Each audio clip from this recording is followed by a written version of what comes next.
Hello everyone. I thought I would show you what I have on Spanish. I have two notebooks. This is the old one. It's almost all filled with notes. This is the new one. Several pages. Some coffee. There. I'm sorry for this. Yes, just several pages and nothing else. And these are my printouts from different books. Here exercises from A1 book. I don't remember the name. Maybe Impresiones, maybe another one. And these are several units printed from the workbook of a different book. And you see that, for example, Unit 2 is not done, but Unit 3 is done. So I wasn't very systematic in my studies. And because I wasn't very systematic, at one point I got lost. And then I decided that I need to do a lot of revision and to find... Here's my cat. And to find my way back to Spanish. I think the problem was that I started my Spanish lessons with Buzo, and Buzo has a lot of very short lessons where they give maybe 5 to 7 expressions per lesson, and then they give you drill exercises, vocabulary or grammar, and finally you can use them in your own story or writing, submit it, and some natives will correct you. But the problem was this amount of many small lessons. I did all the A1, A2 lessons, and then a third of B1 lessons, and I think it amounts to something like 100 of very small lessons, and that's why I got lost. And that's why I started my notes, because I needed to structure them all together. And so I started to put everything I learned together, because there was one unit on ser, for example, one unit on a star, and I needed to compare them to see the difference.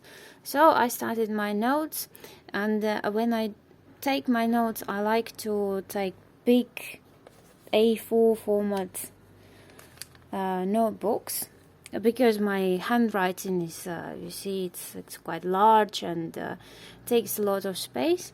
And when I take my notes, I leave some space to add something later. So these are past forms of the verb to be, and it's added later in a different color of pen. And even here, the usage of a star, I added the first cases in one pen, and probably later I found more information, so I added here in another pen.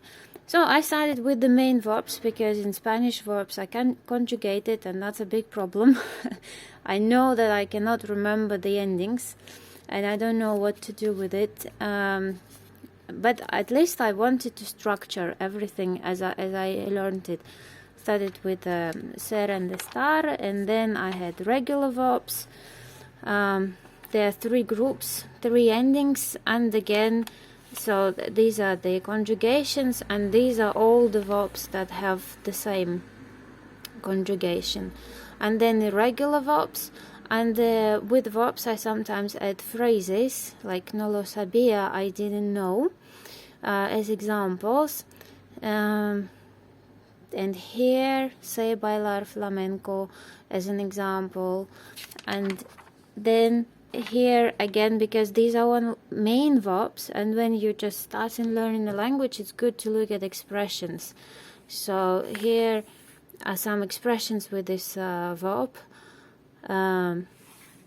like hacer, deporte, and these are the expressions with hacer, and more space left for other notes. Here again I only have the conjugation, no other examples, very few expressions. That means that I didn't work with these verbs a lot. So I tried to organize my present tense verbs, and then I took some notes when I watched the video, and I've read almost everything here.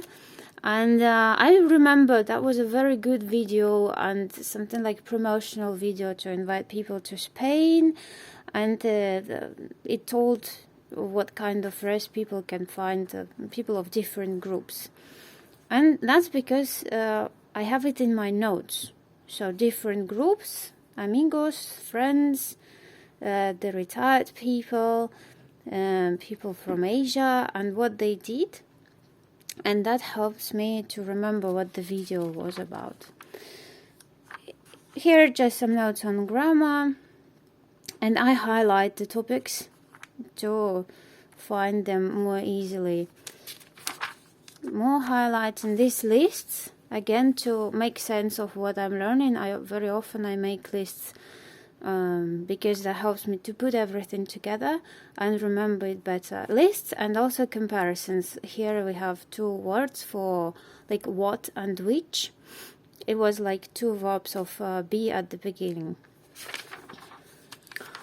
Past tense, and I take notes what kind of grammar that refers to, like in English, what's similar to in English, because it helps me make sense of different grammatical structures. And here I just glued this piece of paper because I was very lazy to copy the conjugations. And what else? Numbers, exercises. I like to do exercises by hand because I remember better. Here I wrote a text, something like introduction, and then I read it to a person who speaks Spanish. He corrected me, and I corrected my text. And when I was preparing it, I looked up some expressions, maybe translated them, and then highlighted them, because again, it helps me remember. And this is what I added after our discussion, because I didn't know something. She helped me, and I wrote it down. And this kind of text really helped me to put everything together, what I knew. And here I talked about myself, who I am, what I like, then about my husband and my cat and what we do together. So I think this kind of exercise is one of the most effective for production and for putting everything you learn together. Very, very useful. And then again, more notes, and again more lists like this, for example, where you can stay in a hotel, camping, apartment, and so on. But that's because it's my type of memory. And past tenses. And at one point I got lost, and I started to do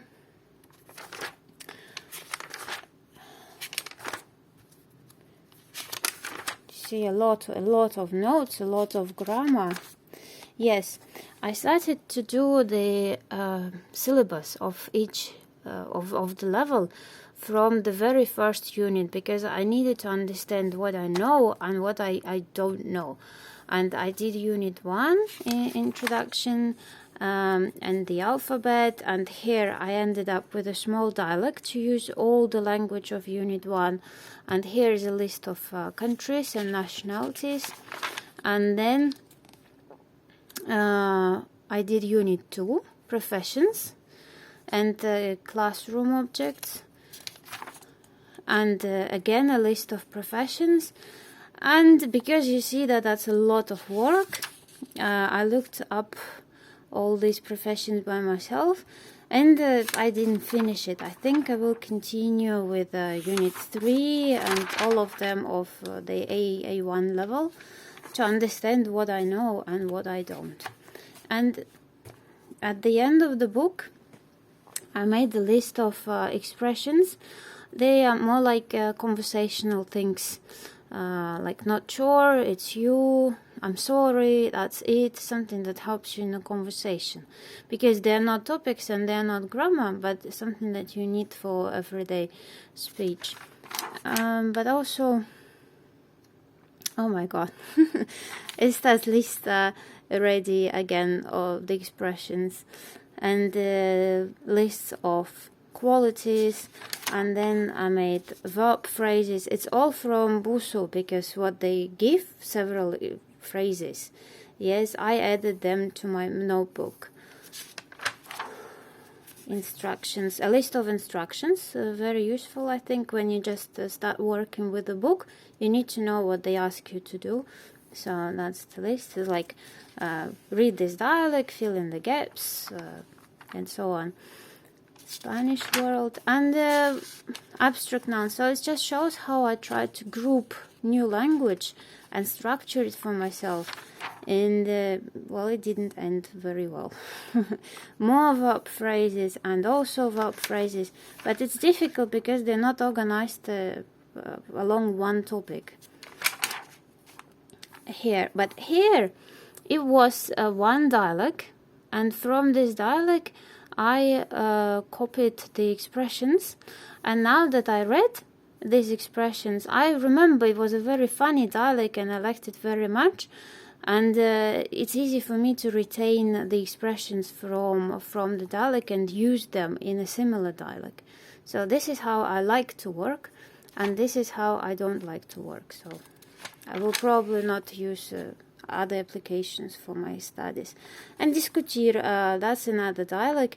And again, I remember what it was about, even the emotions that were in the dialogue. And I could use these expressions to make my own dialogue and practice the language. And this is how I continued notes in my second book. So probably not here, but my personality, yes. So that will be from one topic and lots of expressions, and this way I can make sense of what I'm learning, or give an advice. That was one dialogue. Or what I did at school, also one dialogue. So like this, you see that I have done a lot, but it's very unsystematic, and now I need to put it all together and decide how to continue with my studies.